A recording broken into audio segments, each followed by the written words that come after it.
If you want more of your time back, you can take it back by implementing specific strategies that are very simple but take a little bit of effort on your part. Now, after I got chronic fatigue, I only had 10 to 20% of the energy that I used to. Now, that also meant that I only had 10 to 20% of the time that I used to have. So, in order to keep up with my business and my adulting stuff, I needed to become really, really efficient. So, I had to become ruthless on what I would do and what I wouldn't do. It was incredibly hard at first because I didn't feel like I could fit everything and get it all done. But after a while, it became a relief. I had some time back and I found that I was enjoying my life a whole lot more than I used to. I had spare time to myself and I could focus on my priorities. Now, here's how you can do the same thing. First of all, say no more often. If you can learn to say no to people, doesn't matter who it is, you will find that that allows you to give some time back to you. So, what you're doing is putting boundaries in place of what you're prepared to do. You're putting yourself first rather than somebody else first. Now, I was brought up to put others first and myself last, right? But what I found was this absolutely impacted my health and my life so much that it's one of the factors that would have led to me getting sick in the first place. Now, I really care about people. I do so much. And that's probably why I would be the one who is always trying to help out, give somebody a hand, make life easier for them. The problem was I was doing that at my own expense, as in the expense of my time and what I might want to do, the expense of my energy and what I might want to do, sometimes even the expense of my money. So, how can you say no more often? Well, it's practice with the small things. Someone asks you to help out with something. I was like, look, sorry, I'm busy. I've got another appointment. I can't do that day. I might be able to help you on this day. Or even putting in place a, look, I can't help you for all day, but I can help you for an hour. Whatever it is, it's just as long as it fits into your schedule and your available energy requirements. So when we say yes to everybody and we're just trying to help everyone all the time, we spread ourselves way too thin. We end up giving so much that we end up wrecked on the other side of it. And you might go and help somebody else out and pay the price by either getting sick or having to spend extra time just resting, or not even getting enough rest so that that impacts you for the next week as you try and get yourself through to the weekend. So you want to learn to say no. Somebody asks you if you can do this, you can do that, whatever it is, you figure out how to say no. You start with the small things because you find that is a whole lot easier, and then you can work yourself up to bigger things. When I first did this, it was an absolute struggle. I found it such a big challenge because people were used to relying on me. And I was also one of those people who always managed to be able to fit it in. But when I got sick, my time was gone. My energy was gone. I physically could not go and do that thing anymore.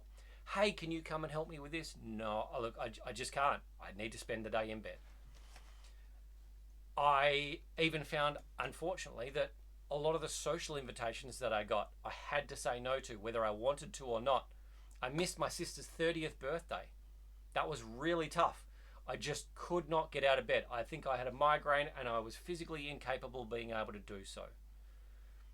That wasn't easy, but I missed a lot of events over the 15 years of dealing with that illness. But I also learned how to guard my time by learning how to say no. Now, if somebody asks me to do something, it's a matter of, okay, can I make it fit in my time, in my energy requirements? And if not, it's going to be a no.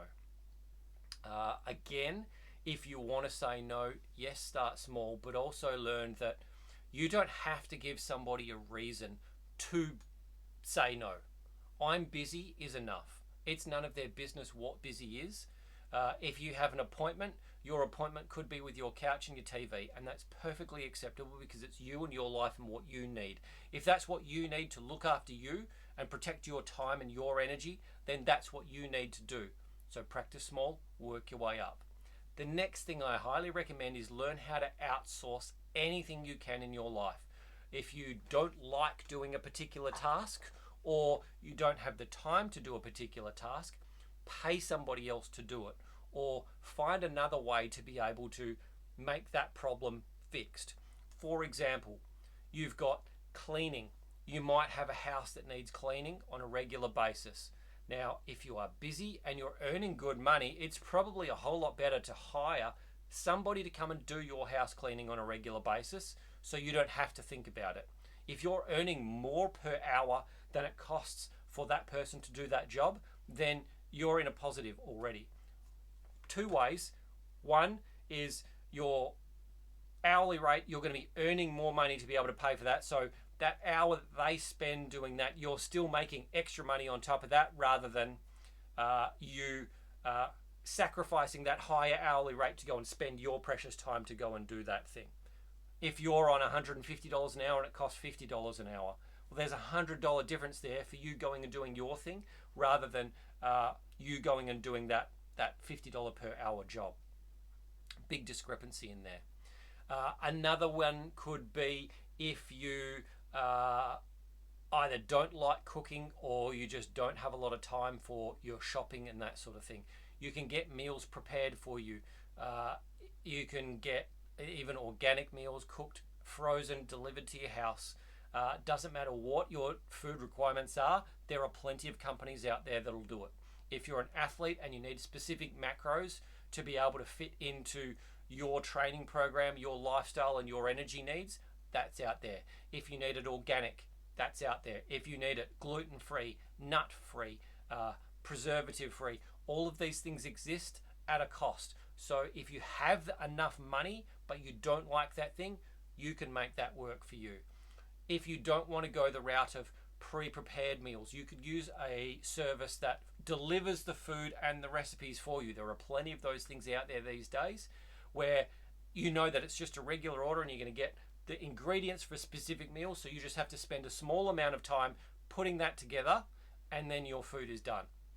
Another way you could do it is you could just have a regular standing order with a company that delivers your groceries, exactly what you need, so you get the same thing every week. You know you've got your meat, your vegetables, whatever else you need, it is getting delivered, so you don't have to go out and do that. You don't have to spend the time doing the order again. It's just automatically going. You don't have to spend the time driving to the place, walking around the shops, collecting everything and bringing it back. You're saving your time there, and the fee for delivery is often so small, sometimes it's not even existent. So you have multiple ways to be able to outsource your food preparations and stuff like that. Now, there are plenty of other things that come into play as well. Gardening is a big one. If you need the gardening stuff done, even if it's just getting your lawns done, yeah, you can spend the time doing it yourself, but you might be better off just paying somebody else to do it on a regular basis. If you can't afford for like a professional company to do it, you might find that there's one of the kids in the street that's going to do it for you for a really good rate. That sort of thing still happens. It's still out there. So you've just got to go looking for it if you need that outsourcing of your time. Remember, it's all about you getting more of the time back for you to be able to do the things you want to do, which leads us on to number 3. You want to be able to say yes more often, because after you've said no and you've outsourced a bunch of stuff, you've freed up a little bit of your time. Now you can say yes and go and do more of the things that you want to do. You can say yes to a new hobby or a new sport, putting some fun back in your life, going to certain events that you didn't have the time for before, you didn't have the energy before. If you can say yes to those things, the joy that you get in your life, the connection that you get with the people that are out there, it's absolutely priceless. Time is really short, so you want to be able to maximize how much time you have doing the things you want to do with the people you really want to spend time with. Saying yes is a very powerful thing, but it only comes with saying no. I really recommend you learn how to say no first, so you can create strong boundaries and space to be able to have that time to be able to put in and say, yeah, I want to go and do that, and I'm going to make that happen for me. Lastly, number 4, you want to plan and schedule your time and then stick to it. So I ideally like the whole thing of prioritizing getting your jobs done and getting them out of the way so you can go and do whatever you want to do after that. Now, I'm a morning person. I like to get jobs done in the morning, but more than that, I like to get my work done in the morning. So I know that if I have jobs to do, I like to put them in a particular spot that works around my work life. I know that if I can get those things done at a particular time, I'll find it so much easier for being able to focus on the important things for me to do, which is especially my work stuff. This is the part that I really love. I don't particularly love doing the jobs that I've got to do. It's just something that I need to do. So if I schedule them in there, I know it's going to fit in a particular time, and if it doesn't fit on one particular day, well, I'll have to figure out how to fit it in the same time on the next day and make it work that way. But if it's in my schedule, I know it's there, I know I've got to do it, and then I can focus on whatever I've got to do and just be like, yep, it's time, great, go and do that, get it done, move on. Now I'm good to be able to go and do more of those things that I want to do. More of the yes things, more of the hobbies, more of the fun, more of the work, if that's what it is for me. So if you can get your schedule set up in the right way and then absolutely stick to it, you've got to build the muscle of discipline so that you stick to it and you consistently stick to it, because that's how you're going to be able to get things done. That's how you're going to be able to free up your time and take your time back. If you want to save time, first you've got to find where the time leaks are.